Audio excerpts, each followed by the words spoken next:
What is up, everybody? Welcome back to the Triple H podcast. Happy Hour Hoops. And let's just dive right into the news and notes, guys, because last night in the association was fucking crazy. You had Giannis scoring 59. Wemby scores 50 with a career high for the youngster from France. And LeBron had a third straight triple-double, defying all the odds, just kicking the shit out of Father Time. And Jake's Cavs are 13-0. So the NBA has just been bonkers lately. We had the NBA Cup start. It really feels like the season is now underway. What did you guys think of last night, fellas? Last night was like we were watching a video game. I felt like every single game I checked the box score and somebody was just going nuclear. I'm like, oh, I got to watch this guy next. I turn off one game, go to the other, and next thing you know, the game I left, someone's going crazy. It was a wild night. I think Karl Anthony Towns also had 46 points in the Knicks loss, which it was just a wild night at NBA. And I was telling you guys earlier, to top it off was just, in my opinion, one of the most impressive LeBron James performances we've seen, where I don't know how he continues to keep doing it. I think my favorite part about that game, Dunny, the triple-double, the win over the Grizzlies, was the fact that he was the oldest player to have 3 consecutive triple-doubles, breaking his own record when he was 5 years younger. Yeah. 34-year-old LeBron was the last person to have, or the oldest player to have 3 consecutive triple doubles. He goes, I'll just do it 5 years later at 39. I think there were people when he was 34 didn't even think he'd be in the league at 39 years old. Well, that tweet, that famous tweet surfaced today from 2015, where it's like, well, LeBron's, I don't know if he was exactly 30 then. I don't know if that math adds up, but he was like, they're like, LeBron's 30 now, so we don't have to deal with this shit for much longer. Well, here we are almost a decade later, and Bron's still doing that shit, man. It's incredible. It was one of the most impressive performances that I've seen in a while. And like I said, it wasn't just that he got a triple double, right? It wasn't just that the Lakers won over a solid Grizzlies team. It was just the way he did it. He looked like he was 26, 27 years old. He was dominant. And the biggest thing, I think, when we see guys get older to that age and we expect them to regress a little bit is kind of, can they handle like full game minutes at this point, right? Can they handle it? Are they going to kind of wear down over time? He was by far the best player in the fourth quarter, and he only got better as the game went on. And it's just so impressive to see in a day and age where you have stars, and I say stars very loosely, who are in their mid-20s and early 30s, missing games or refusing to play back-to-backs. And then you got a guy who's 39 years old who's playing pretty much every game. He wants to play every game this year, and he's dominant. And I was the biggest LeBron hater as a kid growing up. I've told you guys that. I've been completely transparent about that. But you can't hate the man anymore. You might be able to root against him, right? You just can't hate the man because A, he's good for basketball. If you care about basketball, you can't hate him. And B, it's just so impressive to watch. And not to take anything away from what anyone else did last night, because I'm sure we'll talk about Giannis. I'm sure we'll talk about Wemby because he broke some records of his own. But man, guys, I was just sitting back in awe being like, we're spoiled. We are spoiled because our age grew up during LeBron James's pretty much his entire career. We're so spoiled. That's all we've known as basketball fans. And then, you want to talk big performances? We just talked vet. How about we talk rookie? Yeah. First start, Jared McCain, 16th overall pick, 34 points, 10 assists, 2 rebounds in his first start. But he took the L to Jake's Cavaliers. Jake, you obviously no PG, no Embiid, but you can't deny a 13-0 start for the Cavs. I mean, that must have been a good one to see, Jake. Well, and it's nice because it's been a theme for this year where they can go down in games and kind of go on those second half runs where they just take it over. So last night I'm going into halftime. I think they were either up 1 or down 1 at half. It was a close game around halftime. Maybe it was maybe it was a little bit bigger than that, but close enough game at halftime. They were down, and I felt like, okay, they're going to be back up by the end of this third quarter at some point. Maybe they won't win this game, but they'll be back up and they'll be cruising in control again. And they did exactly that. And they took over this game yet again. Mitchell was outstanding last night. It seems like every night him or Garland is taking over. Garland had an awesome night last night too. Don't get me wrong. But this team they just find answers in the second half. They have some kind of composure, or whether it's the adjustments they make. But there's another team that used to do that all the time in the second half. I'm not trying to invoke that team's name a lot with this team being 13-0, but it's hard not to see the similarities and where Kenny kind of went to and figured it out, and the way the two guards are playing together. Like this team, and the defense is what is the biggest thank you to JB Bickerstaff. I'll keep bringing that up, but they play hard every night too. That's the thing. And Mitchell had 11 straight at one point in that second half, and that's the difference with this team is that I've seen a lot of hate, like the comparisons to the Atlanta Hawks is crazy to me because they don't have a guy like Mitchell. They don't even have a guy like Darius Garland. Like I'm not afraid. No. There's I love Al Horford, but like Evan Mobley's different. I'll give Al over Jared Allen. Yes, but not over Mobley. Sure. Like Mobley's not over Mobley. Man. No, they didn't have anyone like that. So this team is for real. They're gonna be here to stay. I don't think that they're gonna be. I said I think it could go 7 with Boston. We'll talk about that later. Thought that going into last year, if they were healthy, they could have gotten it to 6 even. So it's like not a big stretch with where they're at with this team. But Boston and Cleveland clearly have paced out the Eastern Conference at this point. And so the undefeated streak is going to be a fun storyline, but let's keep it up and then stay ahead, and we'll be the top 2 seeds there. Orlando probably could have had a shot at it if Paolo was healthy. We'll talk about the rest of the East kind of later on in this show. But we got JBC coming in. We were both in the United Center, me and JBC. We had no idea. So I was also were you really? Yeah. So shout out JVC. It was a great game. The Bulls impressed me in that game, and then the Bulls get a big win the other night against the Knicks too, or last night. So yeah, been a good week for the Bulls. But yeah, it's just like they just keep responding in these moments. And now that we don't have not a lot of big games this weekend. Everything's looking to Tuesday night when our Cavs travel to Boston and play the Celtics, because it's early in the season, and there's injuries and everything else, but everybody just wants to see how these two teams stack up. And I just want to see the level of basketball compared to the rest of the East. Like I've watched a lot of Eastern Conference basketball this year. I'm interested to see these two teams on the floor together and see like how big of a gap are we talking about? Because the East is a mess, to be honest. And that's going to that's benefited the Cavs 13-0 start, is that they're playing in the Eastern Conference and not the West. For sure. The only thing I wanted to add about the Cavs is it's crazy seeing like the last product we got of the Cavs last season was that series with Orlando there. And, it was just Mitchell at the end of game just doing everything he could to get the Cavs to win. And that was kind of what you saw from that Cavs team. Obviously, other guys had good games, but when it came down to it, it was you could just tell and like feel it throughout the games that everything was just on Mitchell. And this year, we talked about it. Darius Garland doesn't start the year with these weird injuries and stuff holding him back. Mobley has another year under his belt. Obviously, Jake's mentioned it a couple times now, difference in coaching, but it just looks like such a different unit, even though it's so many of the same guys. So it's crazy. 13-0 start, could go on a historic run here. So it's awesome. You're in a happy place here, Jake. It should be. I'm feeling good. Good. Yeah, it's a lot of fun to start this season. It's been great. So now it's just like the undefeated streak. Whenever it ends, it'll end. Not if it ends. If this team went 80 or 2-0, we got a lot more to talk about. It's been enjoyable at this point.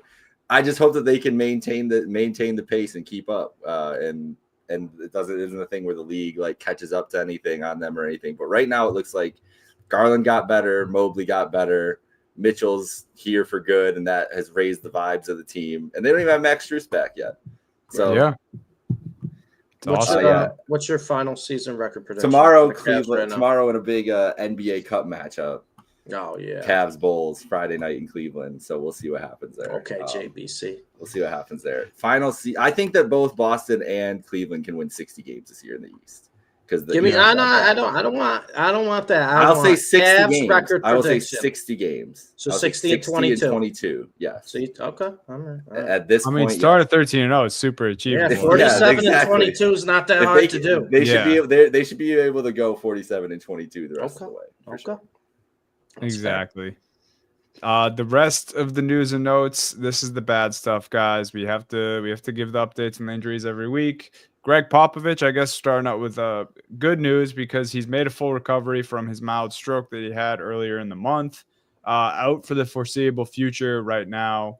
So, someone else stepping up for Pop. Hopefully Pop gets well and can return to the sideline and watch Wemby do what he was doing last night, because that was incredible. Like we mentioned, Wemby had 50 last night. Jose Alvarado, another injury for the fucking Pelicans, man. 6 weeks with a hamstring injury. The Pelicans are now without Zion, DeJounte Murray, Herb Jones, CJ McCollum, Jordan Hawkins, and now, of course, Alvarado, like I just mentioned. These poor Pelicans, man. These poor Pelicans. I think they're a good team when they're healthy. I think they'd be a fun team when they're healthy, and we just can't see it.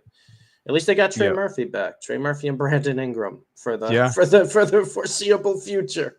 Trey Murphy did return. Brandon Ingram, his back's gonna be hurting pretty soon. So hopefully he doesn't go out hurt as well. This is a tough one. We were just hyping him up last episode so much. Chet Holmgren, fractured hip, out 8 to 10 weeks.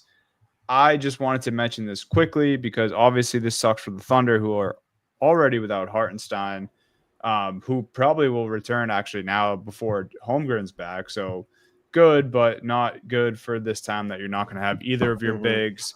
Quick trade idea for you guys. Why would the Thunder not go out and get Robert Williams right now from the Portland True, he's been playing well. He had like 19 points last night or something. I mean, on 90% shooting. Crowded front court. They got a crowded front court too.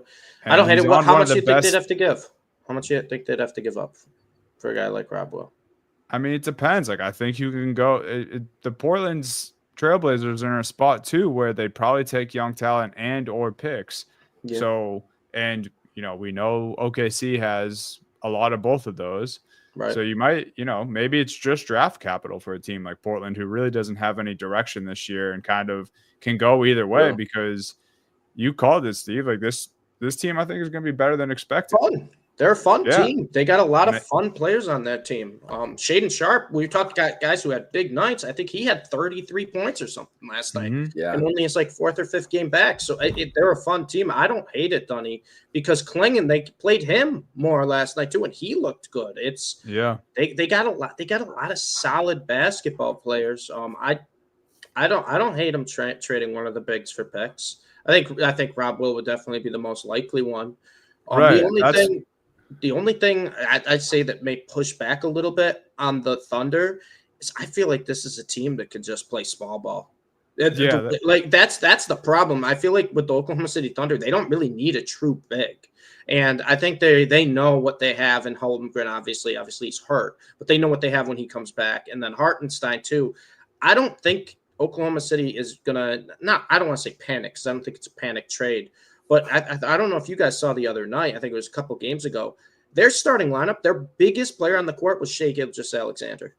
Biggest player. That was crazy. They were fine. They just played small ball, and because they're all tough. That's the thing, right? Yeah.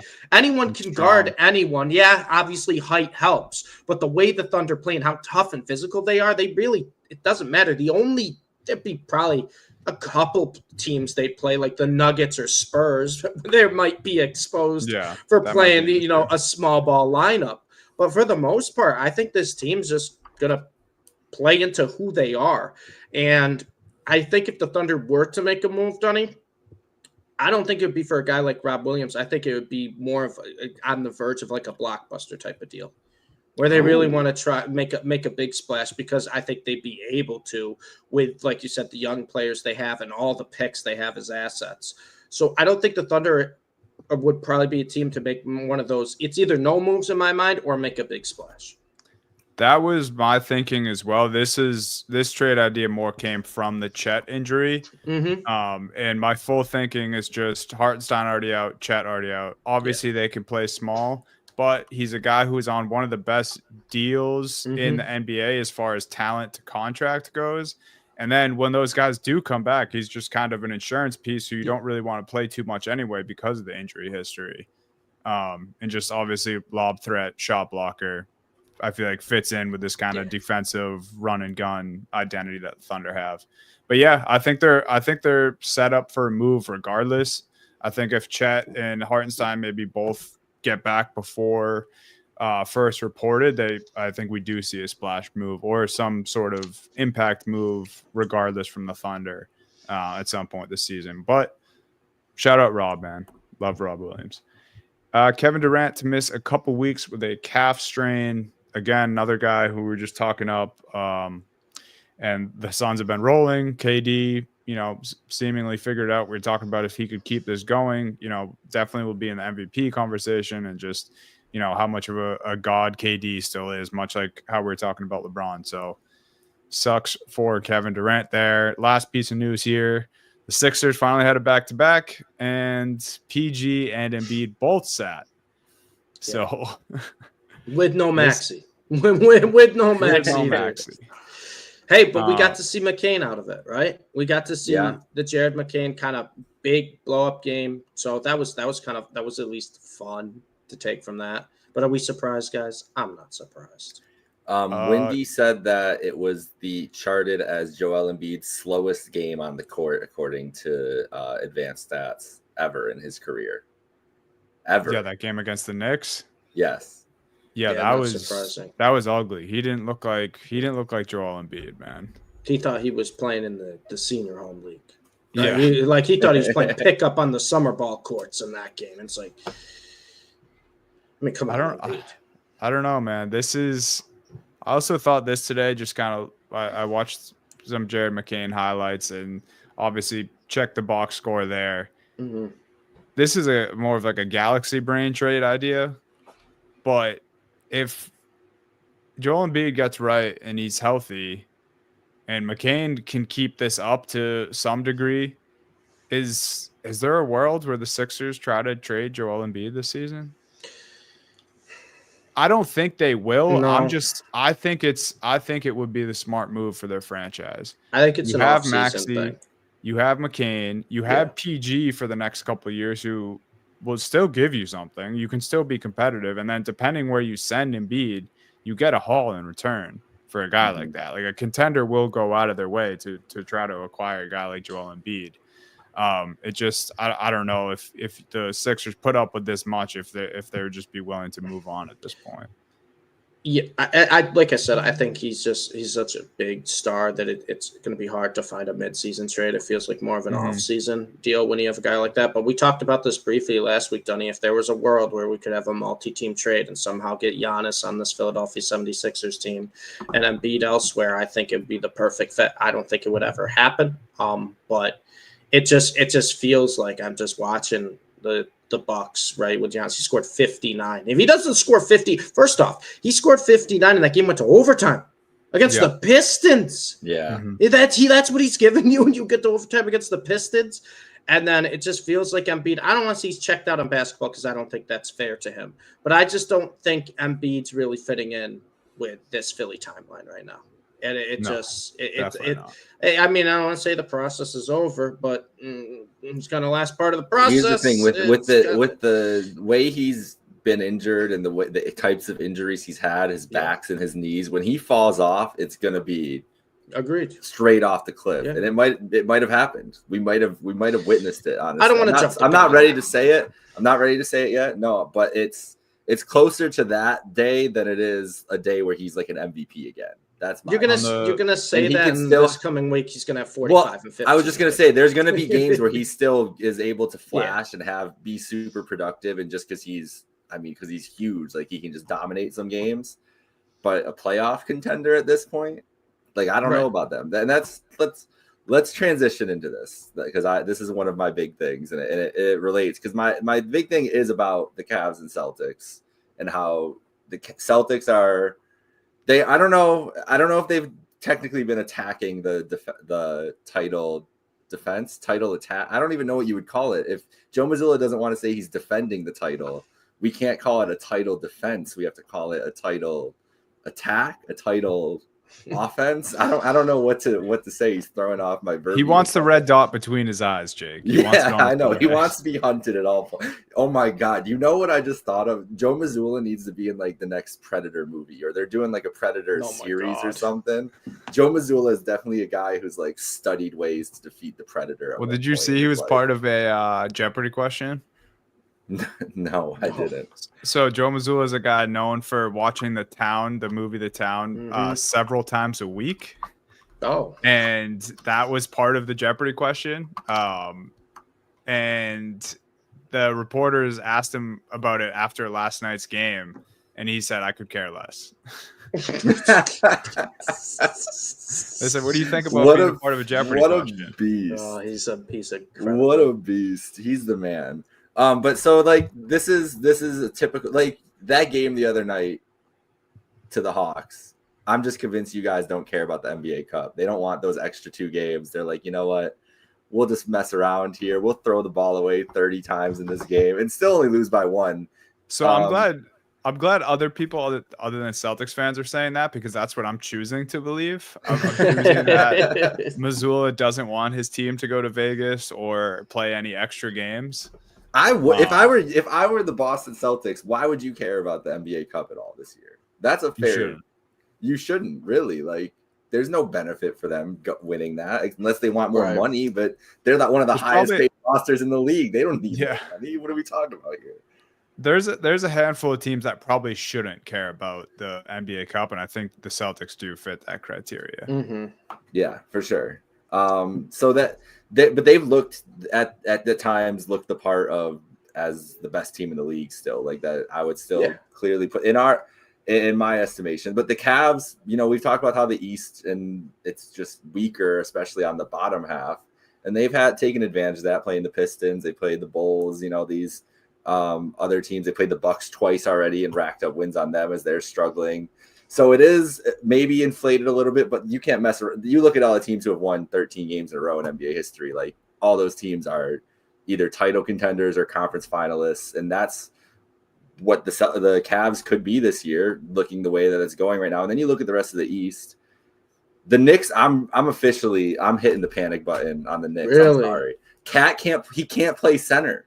He's not a defensive center. And they're putting now if Mitchell Robinson comes back and he's healthy, you can move Cat to the 4 and it's a different team. But you can't trust Mitchell Robinson to be healthy for 6 months straight if he comes back in January. Cat, I think the other day I saw a stat, and this was before the last couple games. I can't remember. It was like 90% of contesting at the rim were going opponent. Yes. It's what I've been worried about. When they said they were going to put Cat at center, that was the biggest red flag. Because I'm like, this guy has never been particularly like a rim protector anyway, and they're just going to put him in there. Now I understood the offensive upside. Bro had 45, which he's been balling, right? Well, his offensive up has been incredible. Yeah, he's been the primary option on offense for the Knicks over Brunson right now. He is. Well, Brunson, that's another part of the Knicks equation. Is Brunson is down to not one of the best guys in the league. It's just like he's just one of these other great guards, and he could get it back, and he could go. Go ahead. I just want to say it's been 11 games. They have a bunch of new faces on this team, right? Bridges and Towns being 2 guys who are big players that are going to have large roles on this team. It's a small sample size, and this is a team that I think the chemistry will get better as the year goes on. And also, too, I think we don't have to panic about Brunson, or Brunson's just being like a good guard right now, because we've seen he's capable of taking over games. We've seen that for 2 years. We've seen that. The big question with the Knicks, I think, is your first point, Jake, was the defense with Karl-Anthony Towns. You almost kind of answered that yourself with Mitchell Robinson, you know, being the center when it comes back. Now, how that lineup will work or how they will play is one thing, but what we have to remember with this New York Knicks team is Josh Hart, after last year and now this year, is playing better basketball than he ever has before in his career. Jalen Brunson played better basketball than he ever had in his career when he joined the New York Knicks. And Karl-Anthony Towns is looking like an offensive weapon since he's joined the New York Knicks. So I think, you know, patience on Bridges and Anunoby, because they're going to have to kind of find their roles. They're not going to. Anunoby's been scoring lately too. He has looked pretty good. has, and everything's going to fit together. But my whole thing is it's 11 games. I know they're 5-6. We don't need to panic right now. This is a team, like I said, on paper is very talented, and I think they have got multiple guys capable of taking over games if they need to on the offensive side. I'm not too worried about this Knicks team. I know record-wise you want to panic a little bit. And I want to panic because of Towns. I agree. This is just me realizing I don't like anything to do with a championship and Karl Anthony Towns. Those two words don't fit. I agree with that, but I think you could find stuff that can work around Towns defensively. Like you said, Robinson would be kind of the big thing of that. Try different lineups, mainly because if Towns is giving you offensively what he's been giving the Knicks so far this year, I don't really care. But Steve, he did that partially in the regular season last year, and then what was he doing in the playoffs? He wasn't doing what he's doing for the Knicks right now. Yeah, he wasn't. Also, that was Anthony Edwards for the most part. It's been Karl Anthony Towns late game situations for the New York Knicks. Like I know he had a couple outlier games last year, but this is the more like consistent offensive I've seen from Karl Anthony Towns in years. That has to be a positive sign. It's interesting because I feel like you guys are both kind of right in a way, because I'm with Jake with the defense and maybe like Towns has looked fucking great. I have a buddy who's a Knicks fan, and I texted him and I was like, dude, like you got to be excited about this offense. Like Towns has looked great, and Jake, you mentioned OG's contributing offensively, but the thing is, Towns did have 46 and 10 last night, but then it's in a 1-point loss to the Bulls, so it's like. You get the 46 and 10 from Cat. It's great. Brunson with 24 points. Great. But then you drop the 1-point loss to the Bulls. And it's early. I do think teams like this, when you make a big splash, you do got to wait to mesh a little bit. But yeah, I think the Knicks have been like a weird experience so far. And to tie this all back into the Celtics Cavs, Jake, this must make you feel great as a Cavs fan. This is why Cavs fans should be, fixing their shirt, wiping the dust off their shoulders, and flexing their muscles a little bit, because the Knicks and Sixers were supposed to be the so-called biggest threats to the Celtics. All summer we were being told that. All summer we were being told, oh, these starting fives actually might be better than the Celtics. And it's the Knicks are 5-6, Philly's 2-9. There's both teams are struggling. I think the Sixers are in a much worse spot. And then here the Cavs are. No one talked about them over the summer, starting the season 13-0. I'm super excited for Tuesday night, man. I have full transparency here. My girlfriend is going to be in the building, and I won't be. So I'm super upset about that. But no, the Cavs Celtics, man, we need that not only for the pod, but just for NBA fans. We need that Eastern Conference Finals. Yeah, we do. I'm willing to almost place a wager on it at this point. Orlando is the team that scares me, though. I was just going to say, about enough because straight. Banchero will come back. They are a roster where that's why the 1 seed is going to be important, because they might lose too much where it's going to be hard for them to get up to the top of the conference, but they could be the 2 or 3 seed, and that conference quarter or semifinal matchup, if it's Boston or Cleveland, and they have to fight with Orlando for a series. I don't want to mess with them. Would you rather play Orlando or the Knicks? Or the Knicks. Really? Are you kidding me? Yeah, because Mitchell Robinson's going to have a knee sprain by the first round, and then it's going to be Karl Anthony Towns against Jared Allen and Evan Mobley. Good luck, buddy. Okay. All right. I'm done with Cat, man. I'm done with Cat. The defense is it's not sustainable for me for this Knicks team, and it wasn't for the Wolves when it came down to it last year, and they had Rudy Gobert on that team. So I don't know how the Knicks are going to hide it. Indiana Pacers mean anything to you, Jake? That's all on the Halliburton. We got to see Halliburton turn it back on again. He's too inconsistent right now. Yeah, although you can't trust him. Mathurin has really been great since he's been in a fantasy league. Since he's been in the starting lineup, man. Whew. I'm in a fantasy league, not the one we're all in, another one where Mathurin was just on the waivers the other day. That's where I got him. In our league, I think I picked him up off waivers. Yeah, it's crazy. Because he was supposed to start coming off the bench, and I think he's finally forced his way into the starting lineup. And if you've watched any Pacers games here, I don't know how many games you guys have watched, but late game, he's their primary option. It's not it's a Pascal. It's not Halliburton. He's the closer. And I think that's very important to have a guy like that on your team who's not going to shy away from the moment. And that's kind of what we were robbed of with Mathurin last year when he got hurt. He's the guy they want to go through at the end of games. It'll be hilarious. He'll have 8 points through 3 quarters. He'll finish the game with 24. You're like, what the hell happened? It's like, oh, he scored 16 in the fourth and the Pacers won. But I do want to see Halliburton before I jump on the Pacers again. Halliburton still scares me. I don't know why. He's inconsistent right now, and that was not what he was a year and a half ago.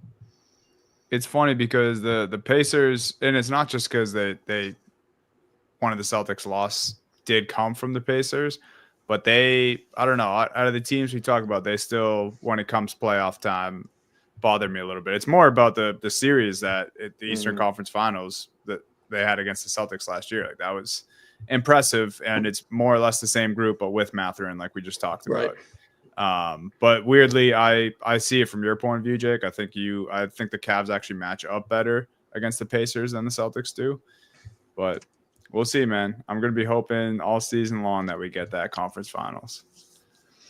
Oh, I know. Now, listen, I feel I'm sold on it now unless they completely fall off. Because 47-22, just keep doing that math in my head. Because if it's a 500 team the rest of the way, I'm not going to feel good about it. That's winning 2 or 3 games pretty much. Like essentially what that is. Feasible. It's possible. Yeah, absolutely. Very feasible. I've also they also have I don't know how many times the Celtics and Cavs play this year, but there's another one on December 2nd, a Sunday afternoon, naturally, during the middle of the NFL Sunday and also 2 hours before Bills Niners Sunday Night Football. So great timing for that game as a Bills fan there. It's going to be nuts. Wow. Yeah. I'm likely going to be in the stadium for that game, so I'm going to be on my phone feverishly, probably just streaming Cavs Celtics at the tailgate and then go in. Hell yeah. That sounds like a great Sunday, honestly. Should I do my big thing next, since we've already talked about the Celtics Go ahead. and Giannis a little bit? All right. How tuned in were you guys on this before today, or are you guys tuned in at all? Should I give the whole lowdown? I want to hear the whole spiel. Yeah, So, I think it was, when did we play the Bucks last? I think it was last Wednesday, maybe. But anyway, the last time the Celtics and the Bucks matched up, it all started with the classic. Everyone knows the move. You put out your hand as if you're going for either a high five or a handshake with someone. They put out their hand to, return the favor, and you put up your hand and kind of run your hand through your hair. Haha, jokes on the other person there. Giannis hit JB with that after he elbowed JB in the head and got an offensive foul. So JB got elbowed in the head, didn't like the play, but saw Giannis reaching out his hand, being like, I'm sure JB thought like, oh, he's, apologizing or at least gesturing, like asking me if I'm good. He does the trick on JB. JB doesn't like it. He's asked about it after the game. Jaylen Brown said, Giannis is a child. Kept it short and sweet, nothing too crazy, but definitely took a jab at him. Giannis, had his thoughts when they told Giannis that's what Jaylen Brown said. He said, this is how I am. This is how I behave on the court, whatever. Mind you, they're the 12 seed and they lost. You probably shouldn't have that mindset. But anyway, he did. Last night, the 59 points. We talked about it. Amazing performance. But we also brought up it was against the Detroit Pistons and you had to go to overtime to beat them. And then Nike Basketball gets involved, who, if you're a basketball fan, you probably know the beef between Nike Basketball and Jaylen Brown. Mm-hmm. They tweet out nothing childish about him, 59 for the Greek freak. Mm-hmm. So obviously this wasn't, I'm sure this wasn't a Nike executive, but their social team for the basketball account tweeted this, subtweet at Jaylen Brown, which is just weird because anytime Jaylen Brown's called out Nike, he just says what's on his mind and calls them out directly. And JB ended up responding today, basically just calling Nike weird.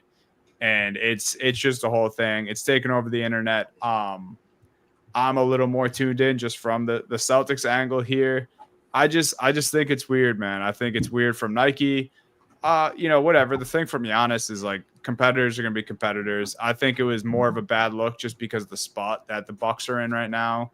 And we keep talking about this every week. I feel like Giannis has commented at the beginning of the season. Doc Rivers not working out. Just the whole team looking old. Dame and Giannis not working out. And then you do stuff like this. Nike claps back at Jaylen Brown for some reason with the whole USA basketball thing and him calling them out for the child labor stuff. And, it's crazy. And people were cooking Nike basketball account in the comments. Nike in 2024 is just Kevin Garnett on the Brooklyn Nets. And Adidas clears y'all. Jalen made a whole diss track about you. This is over. So it was cool. I was enjoying it as a Celtics fan. Weird behavior from Nike basketball. What did you guys think of the whole thing? We got to stop letting the interns run the sports team's Twitter accounts, man. We really do across. I mean, I love it because it's entertaining as a fan, but they're just going to get these athletes in trouble. They're just going to get themselves in trouble. That's one of those classics, Dunny, where like you see that, right, tweeted out, and then the very next day you see on Indeed there's an opening for the Nike social media team. Like it's just like that's one of those situations. But yeah, obviously, you know the beef with Jaylen Brown and Nike. Giannis is a weird one to me because sometimes I feel like he just seems like a friendly, carefree guy, but I almost feel like other players hate him for that reason. And I know the Bucks have been bad in the past, but let's not pretend that they weren't, right up there with the Celtics before. We had some good competitive games and everything.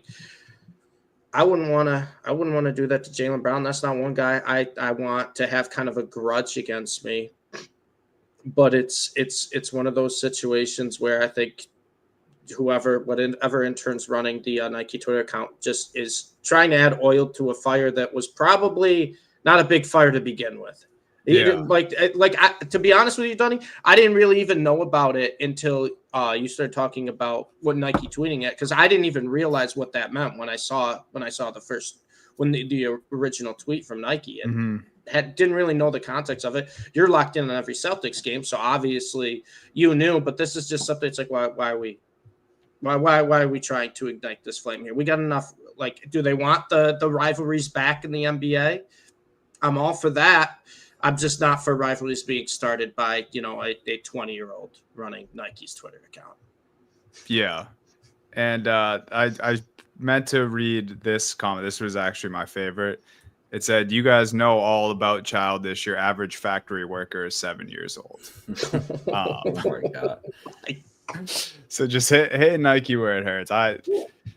It's a tough look when you're getting responses like that. I think that's one of the things JB has spoken out about Nike before. He famously wears Kobe's without the Nike logo on him. They didn't invite him to Team USA, and this is how we end up here. And somehow the Greek Freak and Giannis and the 12 seed Bucks are involved. But this league type of stuff, I enjoyed it. Looking forward to the next Bucks Celtics for sure. Yeah, I'm sure you are. We're going 1 by 20.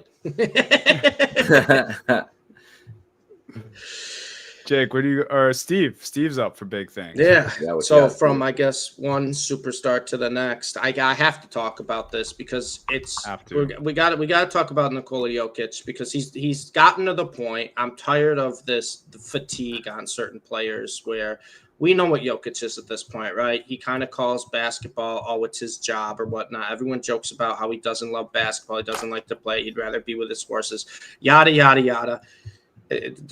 Who cares at this point? Because this guy is somehow having the best start to a season in NBA history.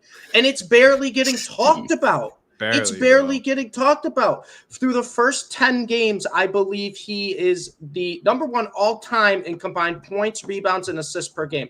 And by the way, if you don't know what those are, he's averaging 29.7 points per game, 13.7 rebounds per game, and 11.7 assists per game. He's doing this while shooting 56% from three. from three. And if you watch the games, Jokic is more confident in his three now. He's just kind of shooting it. He's averaging over 2 threes a game. We haven't really seen that before. Guys, we always talk about the 50, 40, 90 splits. Jokic could have a 60, 50, 80.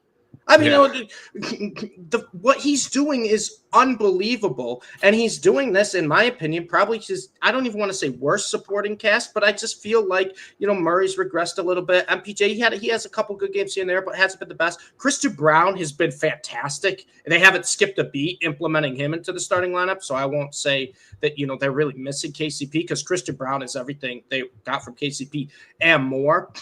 And Aaron Gordon, like I said, with MPJ, kind of an inconsistent. But, it's kind of the same Nuggets team. So I feel like we're just kind of bored, right? We've seen this Nuggets team. We know what Jokic do. Oh, he's gonna stuff box scores. He's going to put up numbers. But I'm here right now to try to give Jokic credit besides just the box score stuffing, because the impact he makes on the court and how easy he makes it look is unbelievable. This is a Denver Nuggets team, like I said, where, the other players haven't really elevated their game. Christian Brown's been a great addition to the starting lineup, but our biggest concern with the Nuggets was kind of the depth. And if these players can continue to play, and it doesn't matter, because Jokic is just overachieving. He's just doing it. 4 consecutive triple doubles.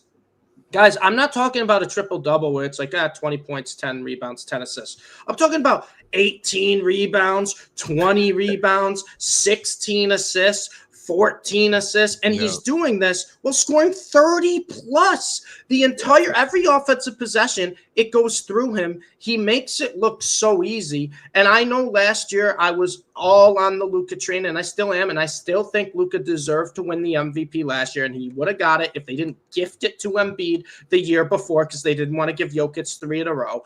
But besides that, Jokic is the clear best player in the NBA right now. There's no doubt in my mind. There shouldn't be a doubt in anyone's mind if they watch the NBA. Point number 2, barring an injury or a disaster, he's going to get his 4th MVP. He's going to have 4 MVP in 5 years. And you can argue that it could be 5 consecutive. Like I said, if he wins that Embiid year, I think Luka gets it. So I don't think they'd ever be 4 consecutive. But regardless, he should get his 4th MVP in 5 years. I know it's way too early to talk MVP talk. We still got 70 games to go. But just the track he's on, he's improving. Not just statistically, obviously his stats are incredible, but the efficiency and just his defense, the way he's been able to just pass guys open this year. He's making passes where I'm like, yeah, that before Jokic, that's a flashy Jokic pass. He's making 5-6 of those a game. And like I said, his outside shot, you have to face guard him. He's now willing to pull it. What's crazy about the outside shot too is 2 or 3 games into the season, he kind of told a reporter after one of the games, he's like, we're just not really a good outside shooting team right now. Yeah. And then he's like, oh, you know what? I'll just take matters into my own hands, and I'll just shoot 56% from 3. And I like that you brought up the supporting cast thing, because I would argue this is definitely his worst supporting cast since before the championship. Since the championship, no doubt the worst supporting cast he's had.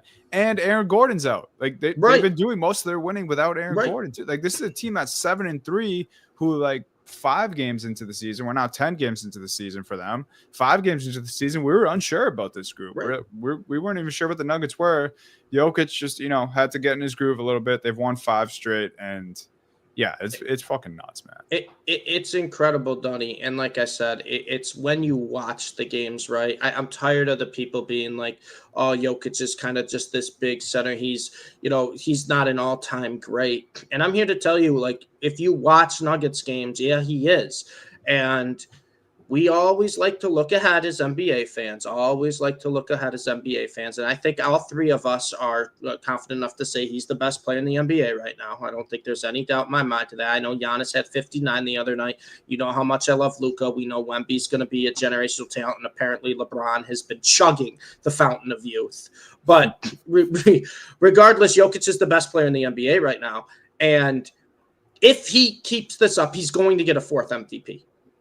You get a 4th MVP. He's got the championship out of the way. I know he's only got one, but he's got the championship. You get a 4th MVP. You are in the all-time greats talks. So I wanted to ask you guys, realistically, end of his career. I'm not sure how long his career is going to be, but right now it looks like this is the best he's ever been at basketball. That's a scary thought, considering we're talking about a guy who's won 3 MVPs before.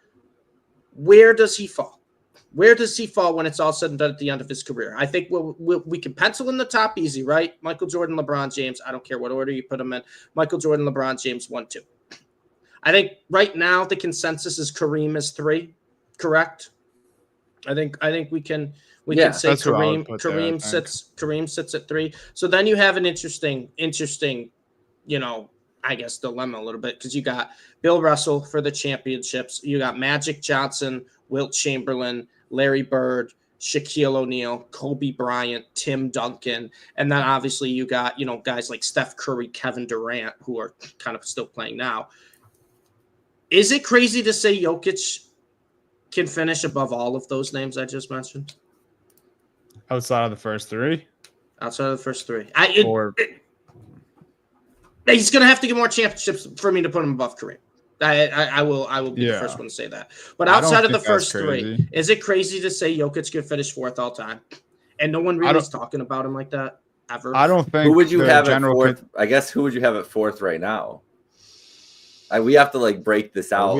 Who would you put him over?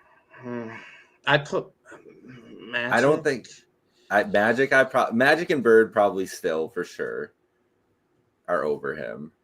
Right now, yes, yeah. I know. Right now, I would say there's a conversation with him, Durant, where you look at that, and Duncan. Kobe, I think Curry's ahead of Russell. those guys, though. I think Curry's probably right behind Bird and Magic at this point. Honestly, if I were doing my rankings, that's where I'd have him. I think. And then you got Shaq, Shaq and Jokic. Where are we at with those 2 guys right now? Shaq.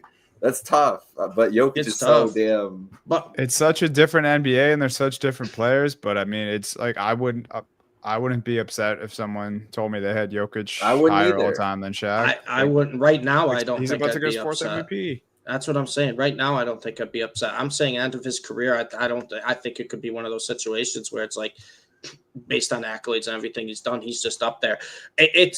But like I said, it's one of those things where, especially anyone who's watching doesn't normally watch Nuggets games. You've got to watch the Nuggets. You have to watch the Nuggets just for Nikola Jokic, because it's one thing to look at a box score and be like, oh my God, he had 35, 15, and 12. It's another thing to watch how he did it. The most of his rebounds are second chance opportunities he gives his offense. Just being around the rim, just following up his own shot and then kicking it out to a wide open look. It's so impressive to watch. And it's a guy, like I said, who voter fatigue is a real thing in the NBA. It exists. And I think people are just bored of the Nuggets, to be honest with you guys, because it's kind of the same roster it's been for 4 years. Like you said, Dunny, it's worse supporting cast. I mean, I guess you could say that, but also too, it's just kind of the same guys. They're just not playing at their peak at this point, essentially. But it was so impressive to watch. I was heartbroken because the Mavs, like I said, lost 3 straight 1-possession games to the Suns, Nuggets, and Warriors last 3 games. But I couldn't even be mad at the Nuggets-Mavs games because the Mavs played so well. Kyrie was unbelievable, and no matter what they did, Jokic would not let them win that game. He had 37, 18, and 15, and he made it look so easy, man. It was an effortless 37, 18, and 15. So I had to get that out there because I just feel like we talk about the same players over and over again, and everyone's just kind of bored with Jokic at this point. And there's the old NBA heads that don't want to put him as an all-time great, and then everyone else is kind of bored because they like the shiny new toy. We like Anthony Edwards. We like Shai Gilgeous-Alexander. We like Luka Doncic. We like those guys, right? But sometimes you just have to give credit where credit is due, and Nikola Jokic is an all-time great, is the best player in the league. And like I said, I would not be shocked or surprised in the slightest if he's top 5 all-time when his career's over. I would. Yeah. Especially if he wins another ring or 2. Yeah, I think the ring's the only thing holding him back from that.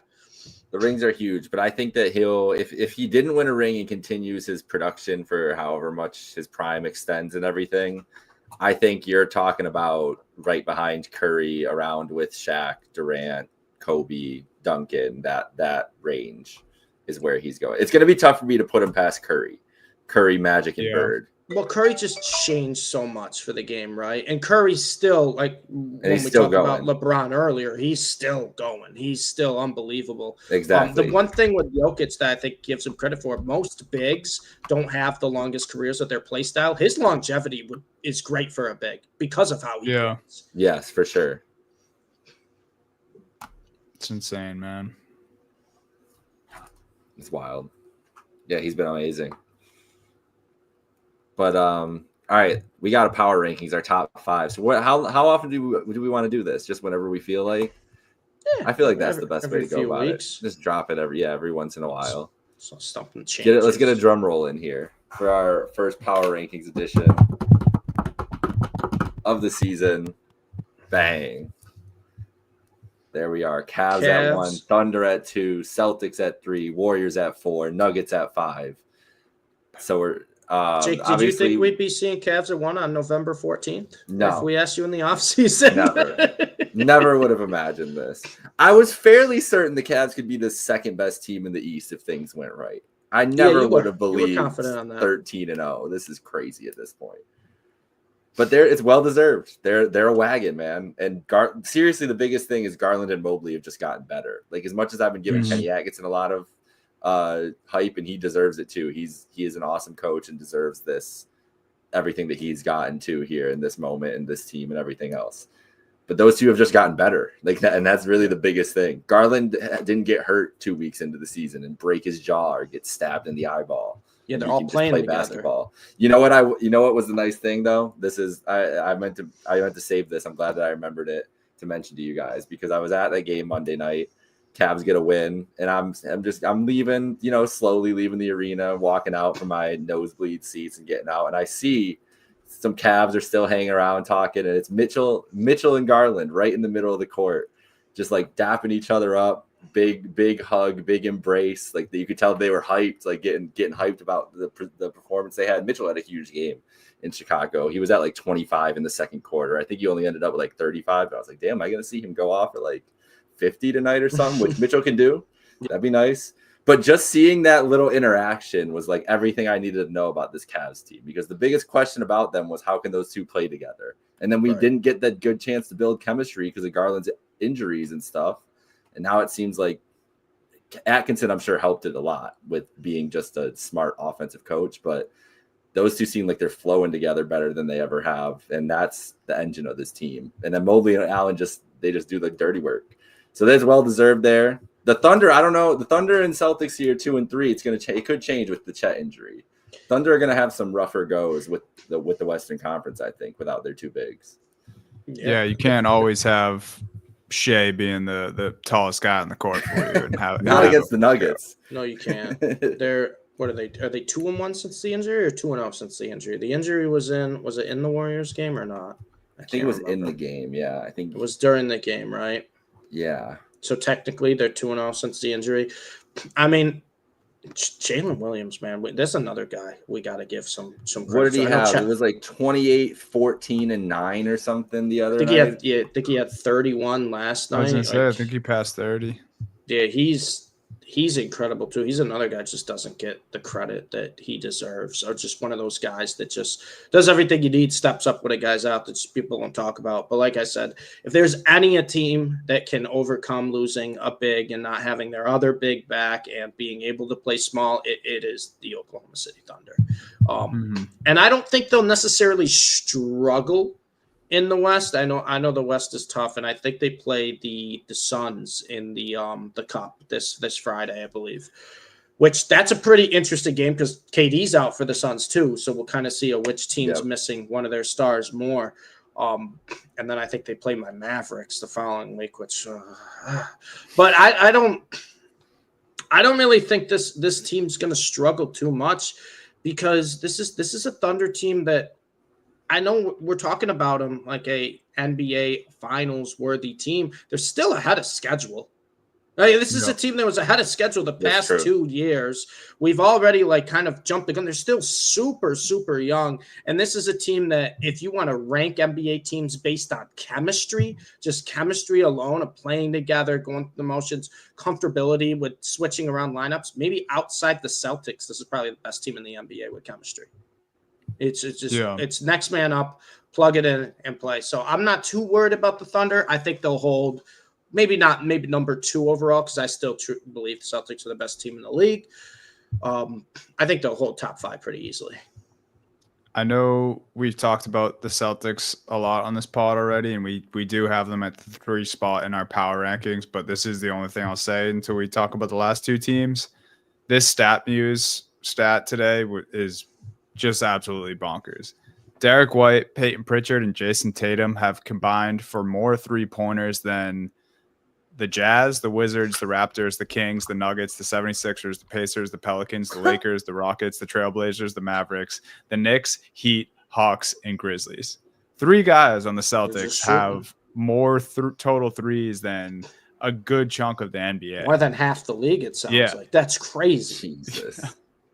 Also, Peyton Pritchard too. I mean, that's the exact thing I'm talking about with the Celtics, chemistry and just Dunning. I mean, if they needed to start Peyton Pritchard every day, play 40 minutes, no problem. Fine, no problem. Yeah, it's incredible how good he's gone, how much he's progressed. That's what you get. That's what you get when you pay $500 million in the NBA nowadays. You get a deep roster. That's really the only way to do it. That's no shade to the Celtics. I'm not trying to that's what you have to do to keep these teams together. No, because this is the problem with the Bucks right now. The Bucks, what are the Bucks going to do? They're tapped out. They're capped out. No one wants Chris Middleton. No one wants Brook Lopez. No one wants Dame Lillard. They have no options. The Celtics paid all their guys, but all their guys are good and young still. If you pay the old guys and then they fall off, you're screwed. That's what it is. The Celtics paid the right guys. That's what they did, investing into a Pritchard like that and seeing him grow into the role. And now it's good. He's going to be a discount by the end of it. All these guys on the Celtics contracts they signed are discounts by the end of it with the way that they're contributing. So that's what I was going to say. Talk about at the beginning of the podcast, Robert Williams having one of the best contracts in the league for talent to money. Peyton Pritchard is on a 4-year, $30 million deal. Yeah, he's making $7 million this year. He could get $12 million easy if he was on. And he has the most bench points in the league right now. He's shooting 47% from the field, 16 points a game. That's an insane value. Mm-hmm. It's crazy, man. They hit on their hits, and we talked about it. Steve, you just mentioned it. The chemistry piece for the Thunder and the Celtics. Jake, you mentioned it. I was gonna say it when you talked about Mitchell and Garland dapping up at half court and just how good that feels to see.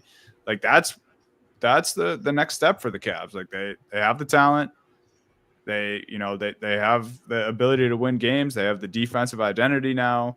Now it's making it all mesh. And all these teams on this list have that. Next is the Warriors, just the fucking longevity of this group. Draymond and Steph, they just know how to win. Steve Kerr, I'm not the biggest Steve Kerr fan, knows how to win. And the young guys come in, and now Kuminga has that same mindset. Looney, who's been there forever.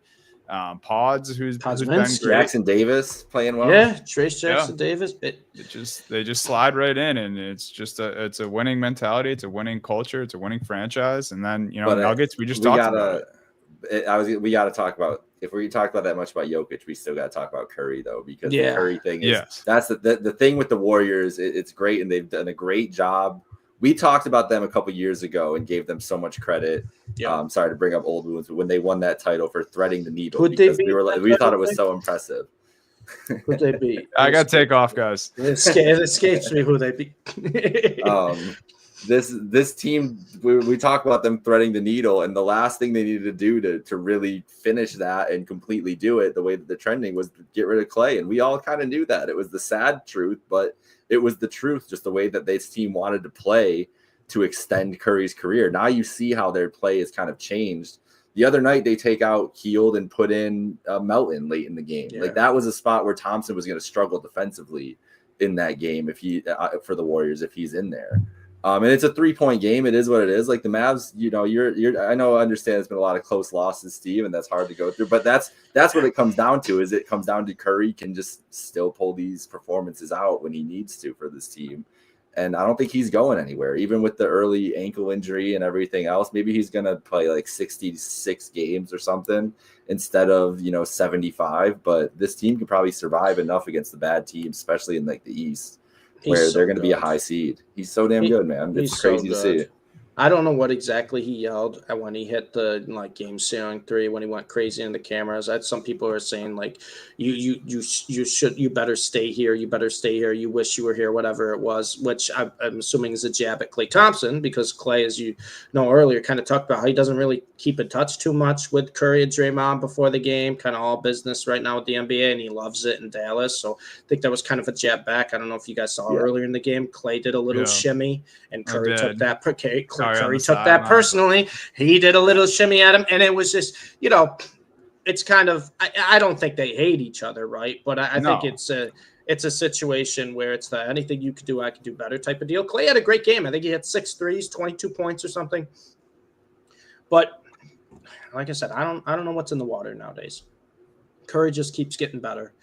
LeBron just keeps getting better. Jokic, he's not at that age, but he's having his best season. But with Steph Curry, I think it's so impressive because he changed the game, right? He really did change the game. As much as LeBron is the best player that we've watched growing up, I think Curry's the most influential. And he truly changed the game. And you would think when someone changes a game like that, what would every team try to do? A, they would try to, copy it, replicate it. And B, they try to find a way to stop it from the one who created it. And you can't stop him, no matter who's around the Warriors, no matter what's going on. You just can't stop him.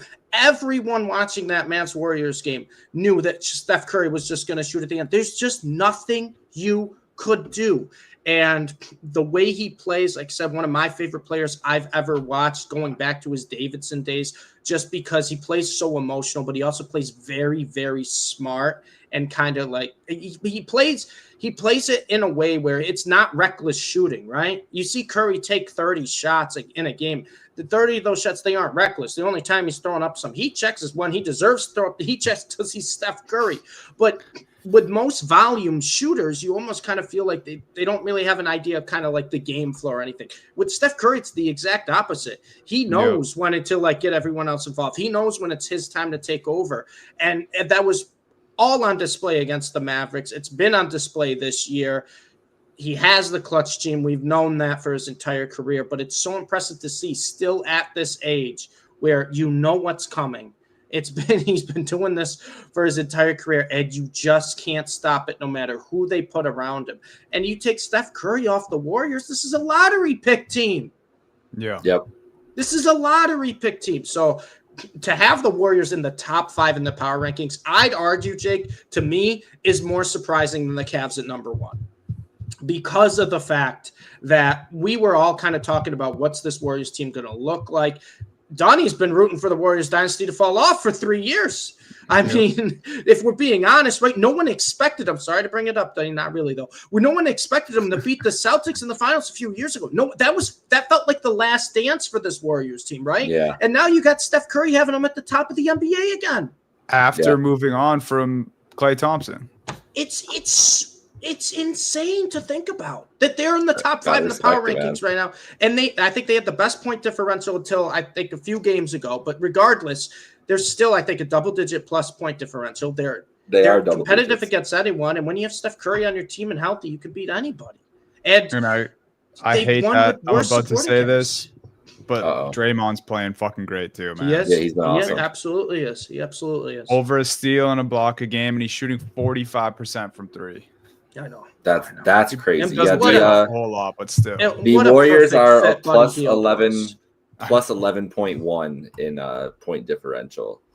So they're actually 3rd in the league. Cavs are 2nd, Thunder 1st.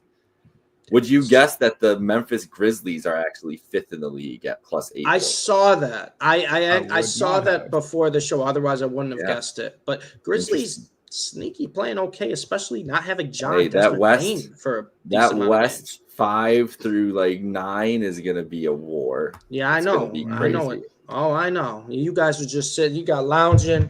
You're just lying back, relaxing over here. I'm fighting the battle for my life. That's what I just want to keep every padding. damn night. Keep padding. Let me get another Ridiculous. Pistons game in there. Let me get another Wizards game. Let me get another Even Wizards the- game. Yeah, We get the Mavs to Bulls. the East here. Listen to Nice. this. Listen to even this the next bad 6 teams games. in the West. Even the bad teams in the West are tough outs. Oh, The bro, Pelicans are one of the worst teams in the West right now. When they get healthy, they won't be easy. The Blazers just beat the Timberwolves back-to-back games. The Spurs, you're telling me the Spurs are the 10 seed in the West right now? You're going to say they're bad? With Wemby, they could beat anybody any night. The West is a war. It is the Cavs. war. I don't want to hear it. I'm going to get mad. 10 games. The Cavs next 10 games. Let me just do this quick here. Home This against is the Bulls. so Home unfair. the Hornets. In Boston. Home against the Pelicans. Home against the Raptors. Home against the Hawks. At the Hawks. Home against the Celtics. Oh, at the Hawks. Oh, no. Gotta go at the Hawks.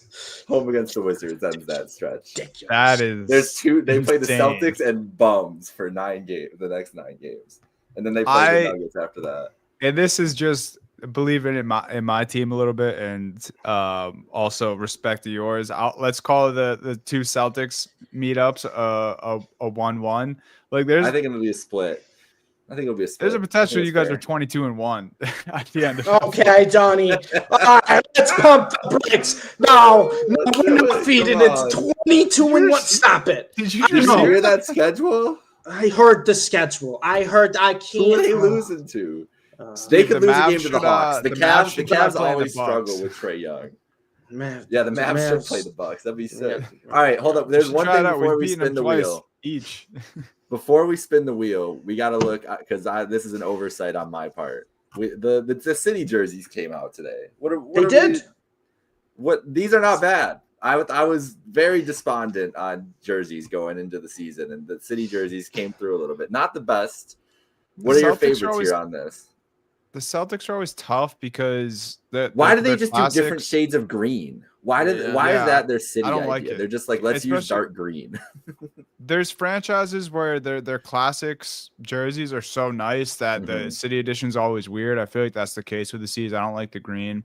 The Raptors I like because they're kind of paying homage to the throwbacks. I don't like that the number is kind of like making it look crowded, though. I don't on like the that front. either. You know what I mean? Like it looks crowded, but I do love that they're using the Raptor.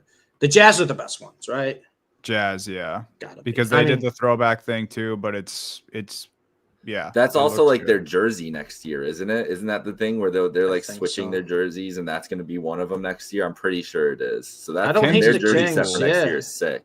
The Kings Memphis is real nice. I like that Memphis one a lot. The Sixers is like kind of like a classic version for a city edition. Oklahoma City's I really like. I really like the Lakers too. Yeah. I like the Lakers too because they like that black jersey. So with the little, the mix of the black and purple is good. Clippers they did pretty well. Cleveland's court looks crazy with that light blue. They have I was wondering who that. I couldn't read it. I didn't want to. So that's myself. Like the Cleveland. I'm so Museum done with Art, the colored courts, though. As someone who's colorblind, the colored courts are the worst thing in the world. Oh, they suck. The NBA Cup is crazy with it that they keep doing this. I don't know some who of the this colors, is appealing man, I to. can't do it.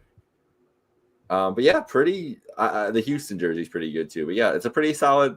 I'm excited to see the city edition out there. Yeah, they're not. I just still don't understand the Heat culture jerseys. It just seems like too on the nose. Yeah, but good branding, I guess. All right, you guys ready to spin the wheel? Yeah, let's talk about a random team. Hopefully it's no one on the power ranking. Yeah, I know, right? Can I just like whip it? No, I gotta just hit the button. All right, let's do it. Oh no, Will. All right, there we go. Hey, you know what? I don't hate it. It's a very interesting group. Yeah, I mean, this is a team that has been actually dealing with injuries. Desmond Bane's only played 5 games. John Morant's only played 8 games so far this year. And other guys are kind of stepping up. A couple of the big names, Santi Aldama and Scottie Pippen Jr. Scottie Out of Pippen Jr. nowhere, yeah. actually Triple playing double the other day. pretty triple-double the other day, averaging 12 points a game. Zach Edey's starting to look comfortable now. You have Jalen Wells as well, didn't mean to say Wells as well, but he's having a nice year. This team, I'm surprised, to be honest with you guys. First off, I'm surprised that they're 7-5. I'm genuinely surprised they have a winning record, missing Desmond Bane for more than half their games and Ja Morant for about 4. And also, too, they don't have like those key guys that stepped up last year. Those guys have kind of been hurt. So when you look at the Memphis Grizzlies, it feels like, I don't want to say they're back to the Grizzlies of a few years ago, but they're fun again. And that was the biggest thing with the Grizzlies like last year. It's like they just weren't fun. And I think the pieces will fall in together. But they're as much of a threat in the West as anyone to maybe not come out of the West, but to make some noise in the playoffs. Absolutely. Absolutely. I got nothing bad to say about this Grizzlies team. I know, Dunny, I know you're going to mention him, so I'm going to steal you with the name, but Marcus Smart came back yesterday too. I think will be a pretty big addition. I don't know what's going on with Williams or Gigi Jackson when we'll see them play. But like I said, Vince Williams, Gigi Jackson were 2 big parts last year. Now you lose Ja and Desmond Bane, you're still afloat in what we talked about as the Western Conference. So 7-5 Grizzlies. You have to be optimistic as a Grizzlies fan right now, right? You would have to. Yeah, and because it's weird because we saw this core around Ja for a few years with the Desmond Bane, Jaren Jackson, and Ja, and we were like, wow, this dude, could be the next face of the league before the off-court trouble. Mm-hmm. But now they're in a spot where they still have that 3. They added some vets like Marcus Smart, and then they have 2 of the better rookies on this team too. So they have the young factor, they have the just good and star power factor. And then I believe before last night, I don't know after Jared McCain's game, but I think Jalen Wells was the top rated rookie going into last night's games. Bro, he's been very good this year. Yeah. He's been very good this year. Averaging, I think, 11 points a game this year. He's been really good. He's kind of been a guy they can put into the starting lineup. He doesn't play a ton of minutes, but he plays like 25, 30 minutes a night. What else could you ask for a guy like that? Yeah.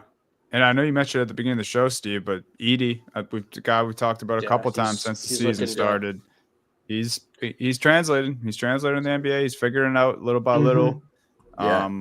A guy that, I don't know if people didn't think he would translate or maybe just didn't want to succeed because he was kind of more of a hated guy in college, even though everyone knew how good he was. But yeah, it's an interesting group. I was looking at the Grizzlies schedule. This is, Steve, the Mavericks group for the NBA Cup, and it's the same as the Grizzlies. Insane, dude. It's crazy. It's Grizzlies, Warriors, wild. Nuggets, Mavs, Pelicans. I mean, if the Pelicans were healthy, that'd be the group of death. That would be. It still is kind of the group of death. But if the Pelicans were healthy, also I want to say too, for the Grizzlies before we move on, but they should be getting Desmond Bane back soon, and they should be getting Vince Williams back soon. So that's two big impact players. So it's not. I mean, as a Mavs fan, I don't love it because it's another team you got to worry about. But this Grizzlies team, I would not be surprised if we see them as like a 5 seed in the West, right? Like right around there, kind of like 4, 5, 6 range. Yeah, I could see that very easily. This team could be very good. They could make a move too, where they could add to this team, and they could be very good. I'm very excited to see Ja just like back and regularly playing basketball. And obviously he's hurt like right now, and hopefully a couple weeks he'll be back. But just it's been refreshing to see him out there with this team. And the West is so much fun. That middle of the West is going to be just like last year. It's going to be a war in the whole season. And they're one of these teams, the Rockets too, that you feel like they didn't have as great a year last year, obviously for much different reasons, but that they can kind of compete with the teams that were there last year. It's going to be a fun race. Shout out the Grizz, man. Shout out the Grizz. All right, guys. Did we hit our timer? We hit it. Oh, hell yeah. Perfect. All right, fellas. That was a great show. We'll see you guys. We got next one week. game on tonight. Who's Your locking guys, in for Mavs Jazz? Who's locking in? I will be locked into to the Commanders and Eagles and Sabres and Blues. I'm sorry, buddy. Tonight's a night off Sabres, of the Blues basketball. over Mavs Jazz. Well, I'll have the really Mavs just Jazz gonna on be- the little TV. All right, that's all I ask. Donnie, you Little know what? TV. That's all I ask. Derek could Lively do a over little 9.5 TV. points against the Jazz tonight. It's my I don't player hate prop it. of the night. Looked good in his first game back. I think PJ Washington's doubtful. I gotta see if he's gonna play. Luka at the Classic day-to-day as well today, so we'll see if he plays. Who you got in Commanders and Eagles? I'm Eagles. genuinely interested because I don't know. I'm gonna what to go do. Eagles. Cover? I'm going Cover? go Eagles. It's Minus what, 3.5? I Four. don't like taking more than a field goal. I think Eagles win. It's probably gonna be a field goal game. I don't feel confident enough betting the spread. Just take AJ Brown yards, Hurts anytime TD, and Terry McLaurin yards. There you go. Little three leg right there for the people. There you go, people. Basketball fans, if you want a NFL parlay. Someone who's been high Gunny, school. who do you have? What? I think I might be with Steve. I think I like the Commanders to cover, Eagles to win. All right. I picked the Eagles to cover as my lock tonight, so I'm on the opposite side of you guys. Commanders haven't beaten a good team yet. So They haven't. No, you're right. I'm gonna fade them. They have no one in the second. I'll be pleasantly surprised if they do it. I'm a fan of Jaden. Is Lattimore? Yeah, playing? I would like to see the Commanders win. Is Lattimore playing? Do you know? Not sure. I don't know. The inactives are out now, so Brian Robinson's he's back though. Yeah, he's healthy. That's huge. Yeah, it'll be a fun game. But fun and Mavs Jazz. If you guys don't cook the Jazz, then I'll be worried for you. Well, I'll be worried too. Don't you worry. It's bad when I got Mavs Jazz on the big TV because I just gotta see a win. I'm tired of these one possession losses. You know what, guys? Hand up. I want to see Dwight Powell play basketball tonight. I'm gonna say it. Wow. I'm gonna say I would like to see Dwight Powell play some basketball tonight. And hopefully minus 8.5 on the road as favorites. So I feel pretty good for you, Steve. I really do. Yeah. The Jazz have not been good this year, but the Utah Mavs... Jazz are on Cooper Flag time. On NBA TV as well, if y'all are.